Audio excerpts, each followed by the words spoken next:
teman-teman, selamat datang di podcast Psikologi Dialog Psikologi. Pertama-tama mungkin kita kenalan dulu kali ya. Namaku Lulu Nadia. Hari ini aku nggak akan sendirian. Hari ini aku akan ditemani sama salah satu dosen psikologi BINUS. Dan kita akan ngebahas salah satu tren yang lagi hype banget di masyarakat, yaitu tentang self-healing gitu. So, buat teman-teman yang penasaran apa sih itu self-healing dan pengen tahu lebih detail mengenai self-healing, langsung aja nih kita perkenalkan narasumber kita hari ini, yaitu Ibu Dr. Esther Widi Andangsari, MC Psikolog. Halo Bu Esther. Halo Lulu. Gimana nih Bu kabar hari ini? Baik. Semoga Lulu juga ya. Iya. Amin, baik. Semoga kita sehat selalu ya Bu. Oke. Hari ini nih kita akan ngebahas satu tren nih Bu yang lagi hype banget, baik di kalangan anak muda ataupun ya remaja dewasa awal gitu kan, tentang self healing nih ya Bu. Gitu. Mungkin aku sebutin fenomenanya dulu kali ya Bu. Jadi tren self healing ini tuh dimulai sejak pandemi COVID-19 kurang lebih 2 tahun belakangan ini gitu Bu. Dimana mungkin orang-orang udah merasa jenuh, orang-orang udah merasa bosen sama melakukan kegiatan yang itu aja di dalam rumah online gitu kan. Sampai akhirnya menimbulkan stres, depresi, atau yang bahkan lebih ekstrim punya pikiran untuk mengakhiri hidup atau bunuh diri gitu ya Bu. Nah, maka dari itu terkadang nih karena sudah adanya pelonggaran PPKM gitu dan sudah mulai berkurangnya nih konsen masyarakat terhadap COVID gitu ya, banyak kalangan yang mencoba untuk melakukan aktivitas di luar rumah gitu, baik dengan jalan-jalan atau staycation atau hangout bareng teman-teman gitu. Dan kegiatan-kegiatan ini seringkali dijadikan konten video untuk di media sosial dengan label self healing gitu. Nah, tapi dengan beredarnya video ini nih melahirkan pro dan kontra nih Bu di masyarakat gitu. Ada sebagian masyarakat yang menganggap bahwa konten-konten video yang dibuat itu bukan menunjukkan sebuah self healing karena cenderung membutuhkan kos yang lebih besar gitu. Sedangkan self healing sendiri mungkin bisa dilakukan secara lebih hemat gitu ya Bu, atau mungkin lebih simpel gitu. Nah, kalau gitu pertama saya mau nanya dulu, self healing menurut Ibu sendiri ini seperti apa ya Bu?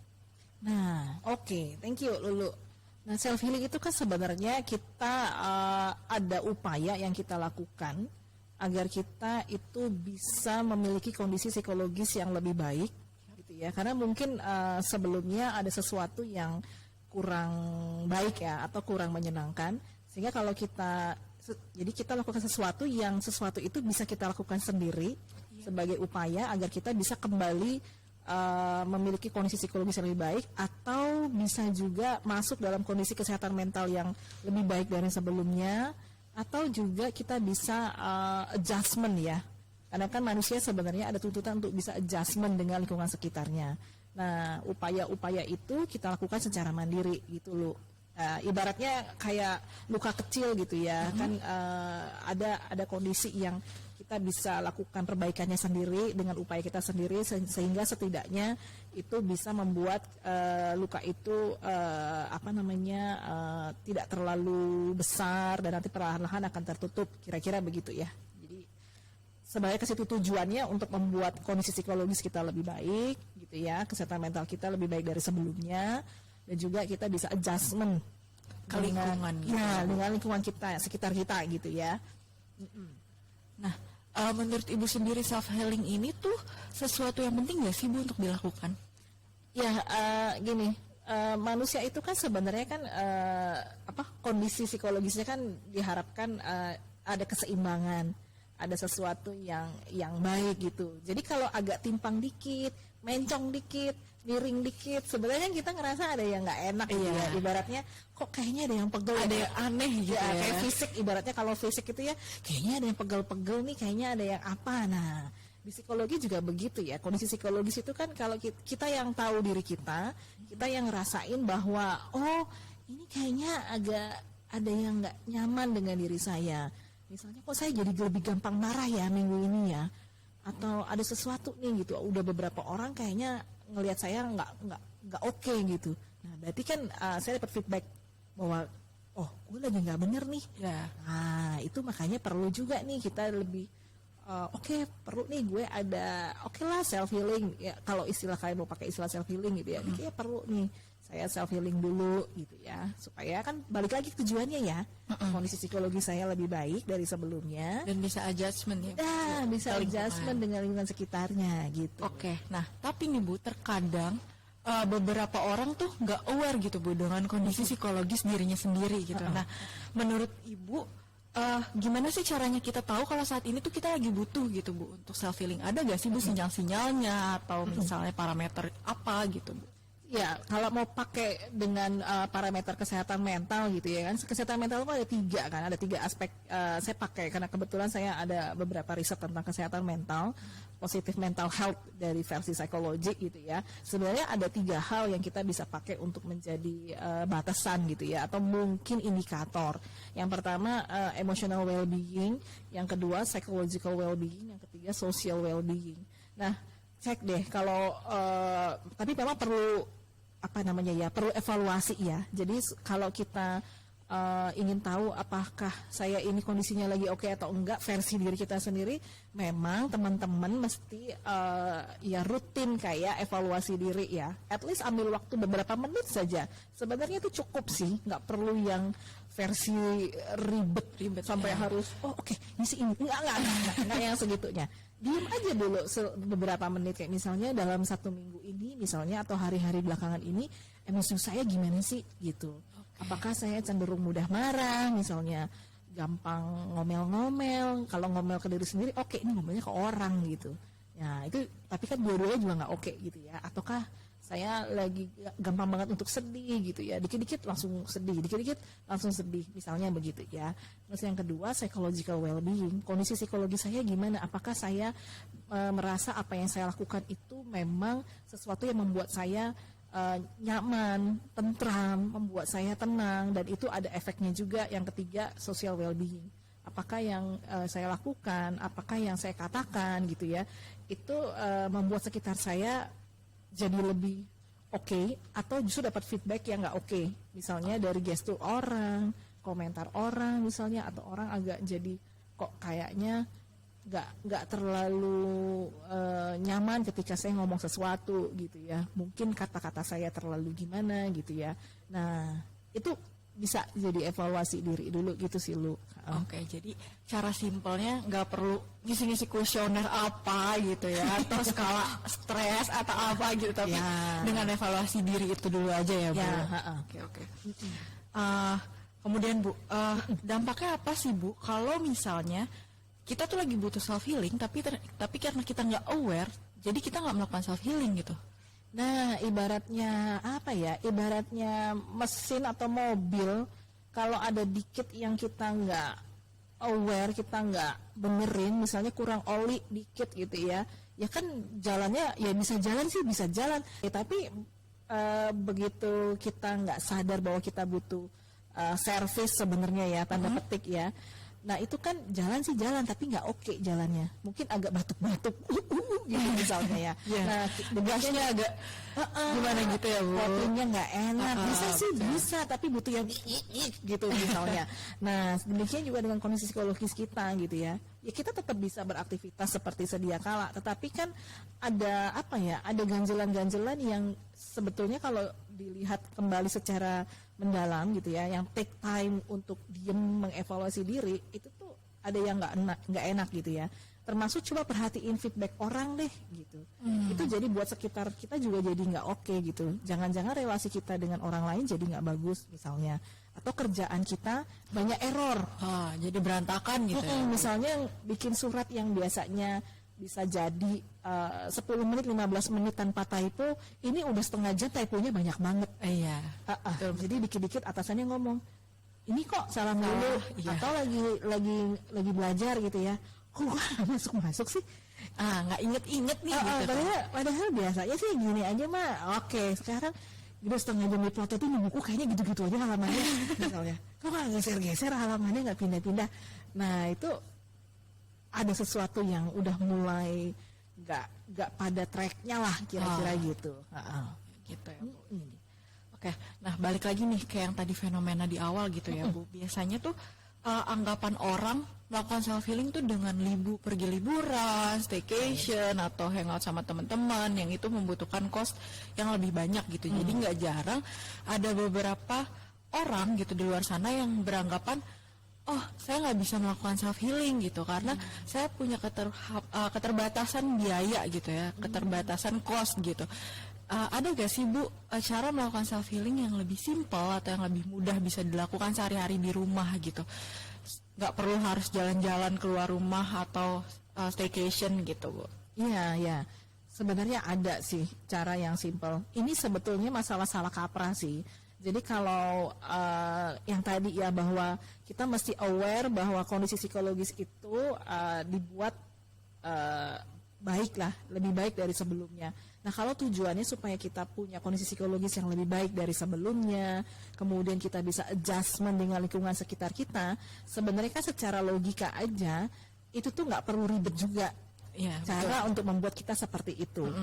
Saya tidak anti orang jalan-jalan ya. Kalau teman-teman mau jalan-jalan, mau silakan gitu. aja, tapi juga mesti kembalikan lagi ke tujuannya. Jadi tujuannya apa? Kalau tujuannya membuat saya akan jauh lebih tenang, membuat saya bisa nanti setelah kembali dari jalan-jalan itu stay fokus, be presence terhadap apa yang saya kerjakan gitu ya. Jadi misalnya saya harus belajar, saya jadi bisa lebih fokus belajar. Itu nggak apa-apa. Setelah ngobrol sama teman misalnya bisa lebih fokus nggak apa-apa. Tapi yang penting balik dulu ke tujuannya dan juga kapasitas dulu. Kalau emang duitnya lagi nggak ada, ya jangan dipaksain, mesti pergi ke tempat yang costly. Banyak kok tempat-tempat yang teman-teman bisa hangout, jalan untuk tenang, nggak perlu bayar. Taman kota misalnya, bukan taman kota nama tempat ya, karena ada juga taman kota. Iya betul. Maksudnya taman yang kita bisa buat jalan bebas kayak di Tomang sini kan ada gitu ya. Terus misalnya apa namanya ya di rumah aja, misalnya juga tetap bisa dengan kita ambil waktu untuk diam, kayak self meditation gitu ya.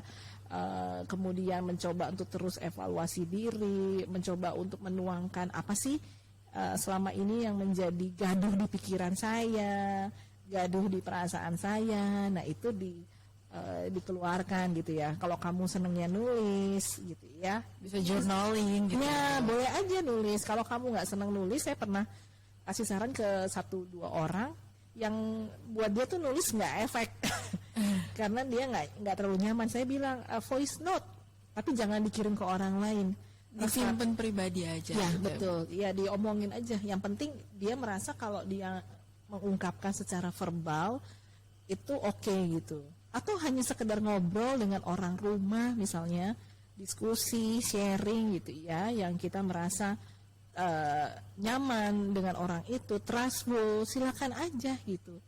Intinya balik dulu ke tujuannya sih. Oke, tujuan dari self healing ini untuk apa gitu Betul ya. Kalau mau kembalikan kembali ke psikologis yang semula lebih baik, kita mau adjustment, ya udah cara itu mengikuti. Yang penting tujuannya jelas dulu. Iya betul. Gitu loh. Oke. Nah, terus nih Bu, gimana sih Bu caranya kita tahu kalau kegiatan yang kita lakukan ini emang betul sesuai tujuan kita gitu, betul nih self healing yang kita lakukan sesuai tujuan kita gitu.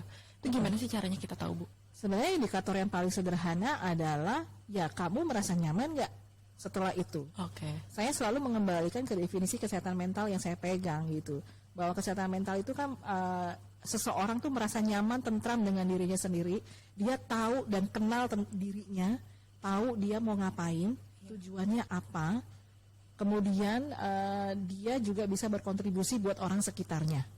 Nah, kalau setelah dia melakukan serangkaian kegiatan yang katanya itu self healing, dan setelah itu dia merasa seperti tadi, Malah jadi kacau gitu. nah kalau kebalikannya berarti ada sesuatu yang belum selesai gitu. Oke, berarti mungkin caranya salah kali ya, atau nggak Mungkin sesuai tujuannya. Ya, mungkin caranya nggak sesuai dengan tujuan, betul. Jadi tidak konsisten dengan tujuannya. Atau memang perlu untuk cara yang lebih efektif lagi misalnya. Balik lagi sih, jadi indikatornya balik lagi ke indikator kesehatan mental kalau saya pribadi ya, Lu. Iya. Gitu. Kalau setelah dia misalnya dia meditasi di rumah gitu ya, self meditation gitu ya. dia jadi lebih tentram, pikirannya lebih jernih, jadi dia akhirnya setelah itu dia bisa mikir, oh ya besok gua akan begini deh, gitu ya. Dia udah mulai bikin rencana. Tapi jangan yang muluk-muluk ya. Yang simpel-simpel aja gitu. Betul, yang realistis, yang dia lihat bahwa makanya perlu kenal diri sih lu kalau menurut saya ya. Bahwa kapasitas saya di sini, sehingga ketika saya sudah selesai, saya kayaknya udah lebih tenang, ya udah bikin rencana yang memang itu sesuai dengan targetnya dia dan kapasitasnya gitu. Kalau itu di luar kapasitasnya, dia mesti aware gitu, mesti lihat, oh ini udah di luar kapasitas saya, apakah saya mesti minta bantuan orang lain? Nah, cari bantuan gitu. Cari atau kerjasama dengan orang lain. Kayaknya gue nggak ngerti materi ini deh. Dosennya udah ngajarin, gue udah belajar sendiri gitu ya. Gue udah tenang nih, udah meditasi nih, udah diam. Tapi kayaknya masih belum bisa. Ya udah cari bantuan. Call a friend, belajar bersama misalnya. Ya bisa itu. Gitu. Nah tadi Ibu sempat mention yang penting tuh kenal dulu nih sama diri sendiri gitu ya. Nah gimana sih Bu caranya gitu ya, mungkin buat teman-teman di luar sana yang mungkin belum tahu nih caranya gimana sih ngenalin diri sendiri gitu supaya nggak salah nih. Iya. Gitu.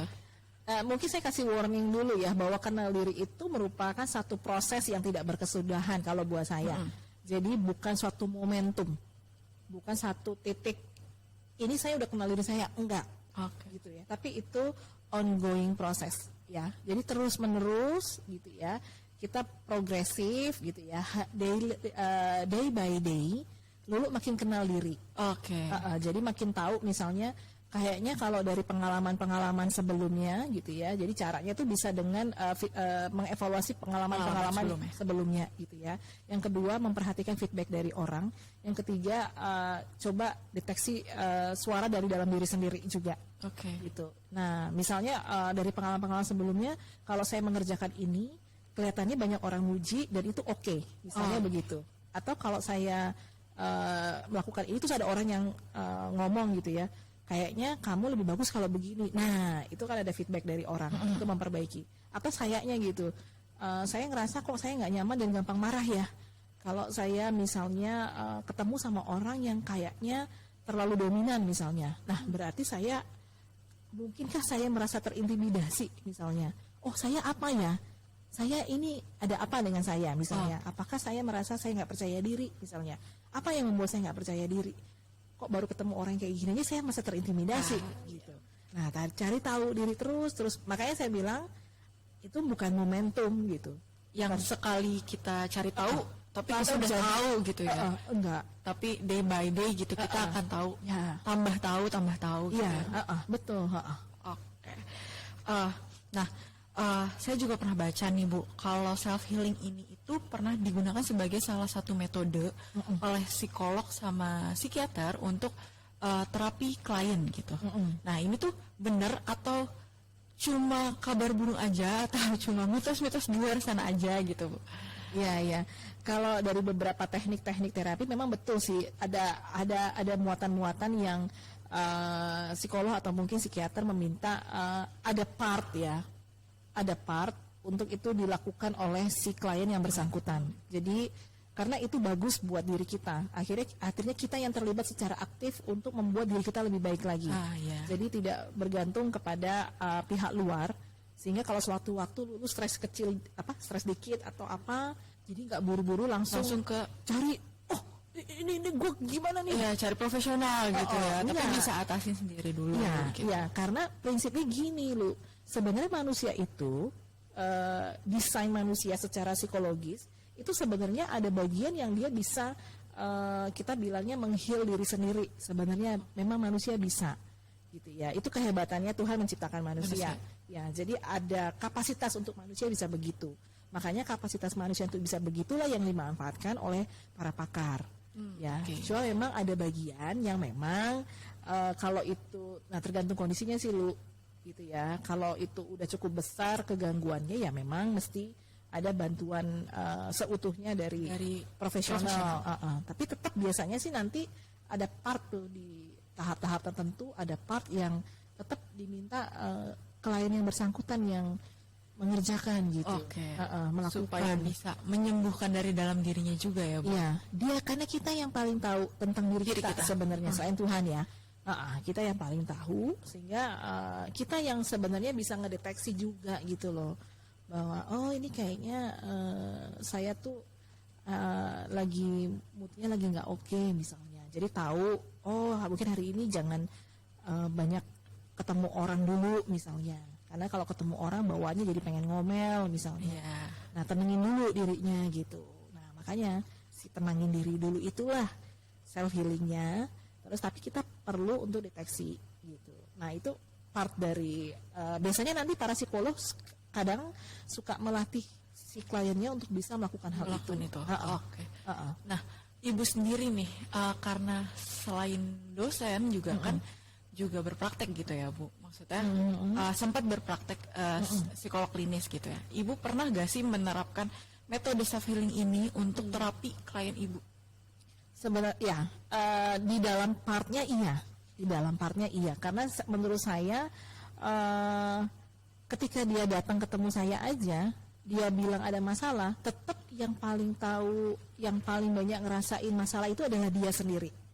Jadi asumsi dasarnya adalah kalau dia tahu dan saya bantu untuk dia ngerti sebenarnya masalahnya lebih tajam lagi masalahnya apa, tetap di dalam diri orang itu dia juga yang sebetulnya punya kapasitas. Jadi kita saya tuh mencoba untuk agar orang yang bersangkutan menggunakan inner resource-nya. Jadi resource pribadinya untuk dia juga bisa mengelola dirinya. Selain nanti mungkin ada bagian dari saya sebagai profesional untuk itu ditambahkan begitu loh. Jadi ya itu pasti ada ya. Bagian. Jadi meskipun ada pendampingan dari profesional, tetap balik lagi semuanya tetap kita yang tahu diri kita sendiri gitu ya. Kita yang bisa membantu proses penyembuhannya juga gitu. Enggak totali dari profesional gitu kan. Kayak motivasi kan. Kalau orang nggak punya motivasi untuk dia mau lebih baik lagi, susah lu. Betul ya. Makanya penting ya, ya balik lagi ke orang itu gitu loh. Karena semuanya memang adanya di dalam diri kita. Kalau kitanya nggak mau, orang lain jalan juga susah juga gitu. Betul. Cuma melompat jalan aja misalnya, kayak ibaratnya gini deh, ada selokan kecil tuh. Sebenarnya kalau buat anak saya gitu, ini contoh anak saya ya, dia lompat tuh bisa, cuma dia nggak mau. Yang ada kita angkat juga kita gitu. Tapi dia jadi nggak punya experience kan, bahwa melompat tim yang kecil itu sebenarnya bisa dia kerjain. Iya betul. Cuman dia nggak mau. Iya betul Bu. Nah, ibu sendiri tuh sering nggak sih menerapkan self healing gitu? Nah, kan caranya macam-macam ya Lu. Iya. Nah, yang penting tujuannya dulu kan. Iya. Kalau itu untuk membuat saya bisa lebih baik lagi kondisi psikologis saya dari sebelumnya, dan membuat saya bisa adjustment dengan lingkungan saya lebih baik, saya lakukan itu dengan cara saya. Dan cara saya biasanya hemat kos. Nah, apa tuh Bu caranya tuh Bu? Karena kan sebenarnya pada prinsipnya saya tuh gak terlalu suka pergi orangnya. Kalaupun pergi harus sama orang yang saya kenal baik atau saya nyaman dengan orang itu, misalnya keluarga. Jadi makanya saya nggak terlalu suka, kebetulan saya kenal diri saya, outdoor things itu bukan style saya, outdoor things gitu. Saya nggak terlalu gimana banget dengan outdoor things, ya. Bahkan olahraga aja saya agak ada motivasinya susah banget ya. Karena emang bukan style saya gitu ya. Jadi kalau harus keluar itu mesti dengan orang yang saya kenal dekat, atau saya tahu kita mau ngapain gitu sama orang itu. Kalau nggak jelas ya ngapain gitu ya, yang ada buang-buang waktu, dan yang ada jangan-jangan saya nggak kembali ke kondisi psikologis yang lebih baik. Nah saya biasanya kalau saya tuh cukup dengan ngobrol tapi ngobrol yang mendalam, yang dengan orang yang itu tuh dia cukup dengerin aja. Jadi psikolog juga butuh psikolog juga ya. Dengan orang yang saya pikir dia tahu bahwa yang saya maksud apa, atau sekedar karena saya lebih suka musik gitu ya saya hanya main piano aja di rumah gitu ya, beberapa jam itu udah membuat saya lebih tenang gitu. Yang penting saya bisa pikiran saya tuh bisa jadi lebih fokus, lebih tenang gitu ya. Apalagi kalau penat ya, lagi banyak hal atau di jalan lagi banyak urusan misalnya, itu selesai gitu. Atau hanya dengerin musik, jadi sayanya pasif gitu ya, jadi hanya dengerin musik aja. Biasanya kalau saya instrumental ya. Oh, Instrumental itu, bukan ada orang nyanyi ya. Saya nggak. jadi cuma musik instrumental gitu. Yang ada suara burung, suara alam, yang gitu-gitu aja buat saya selesai. Kayak meditasi gitu ya, Bu. Betul. Saya hanya ambil waktu berapa menit lah, paling begitu. Ya daily bagus juga kalau itu dilakukan. Kalau dilakukan daily itu juga bagus ya, Bu. Untuk nge-recharge energi gitu ya mungkin. Iya, Bu. betul. Ya. Oke. Kemudian nih Bu, gimana sih apa nih Bu yang bisa kita lakukan kalau misalnya kita udah melakukan beberapa rangkaian self healing nih, mulai dari mungkin yang costly atau yang lebih hemat gitu ya, tapi ternyata tuh masih ada perasaan ngeganjel atau suasana hati yang masih nggak enak gitu. Nah itu gimana ya Bu? Apakah kita harus melakukan self healing lagi, mencari yang jauh lebih oke sesuai dengan tujuan kita, atau gimana nih Bu? Atau ada cara lain? Nah, ya ini case by case sih kalau kayak gitu lu. Kalau dia bisa memastikan bahwa, atau teman-teman bisa memastikan bahwa saya udah berupaya untuk ketika melakukan self healing itu saya fokus gitu ya. Jadi fokus, nggak sedang nyambi dan tidak punya motivasi yang lain selain untuk supaya kondisi psikologis saya lebih baik dan saya bisa adjustment dengan lingkungan saya. Adjustment tuh artinya gini loh. Ketika saya berinteraksi dengan orang pun orang lain juga jadi enak gitu ya. Jadi tidak Feedback ke kita nggak negatif gitu ya. betul. Saya juga bisa menyesuaikan dengan apa yang dituntut oleh lingkungan misalnya. Memang misalnya lingkungan minta saya harus mengerjakan sesuatu dengan cepat. Setelah saya diam sejenak itu saya bisa lakukan misalnya. Tapi kalau ternyata itu semua udah dilakukan, bahwa saya udah fokus gitu ya. Ketika saya mencoba meditasi misalnya, saya udah fokus, udah coba untuk cek lagi diri saya sendiri dan ternyata kayaknya ada yang masih ganjel, boleh kok ngobrol sama orang-orang yang dianggap lebih tahu atau profesional. Gitu. Itu boleh. Jadi kita mencari bantuan di tingkat yang lebih atas. Memang kalau self healing itu tidak menyelesaikan, tapi setelah kita melakukannya dengan betul ya, nah itu teman-teman boleh cari bantuan ke orang-orang yang dianggap lebih mampu membantu teman-teman. Gitu. Dalam hal ini mungkin bisa psikolog gitu ya Bu. Atau konselor. Kalau mahasiswa kan kita punya konselor gitu ya. Iya, Nah itu boleh gitu ya untuk mungkin konsultasi gitu ya, atau ngobrol untuk dapat paradigma yang berbeda. Sehingga barangkali ada masukan atau ada bantuan-bantuan yang bisa diberikan buat kita. Gitu sih lu. Oke. Nah terakhir nih Bu, ada gak sih sepatah atau dua patah kata gitu atau jangan dari Ibu untuk teman-teman di luar sana yang mau melakukan self healing gitu, apa aja yang harus diperhatikan mungkin gitu? Ya teman-teman, itu kan self healing itu kan sebenarnya sesuai dengan kebutuhan masing-masing ya. Jadi lakukanlah self healing sesuai dengan kebutuhan kamu, bukan karena kamu ikut tren. Itu sih yang saya mau bilang gitu. Jangan karena ikut tren. Jadi misalnya buat si A dengan jalan-jalan ke situ walaupun berbayar tapi berhasil, belum tentu buat kamu berhasil.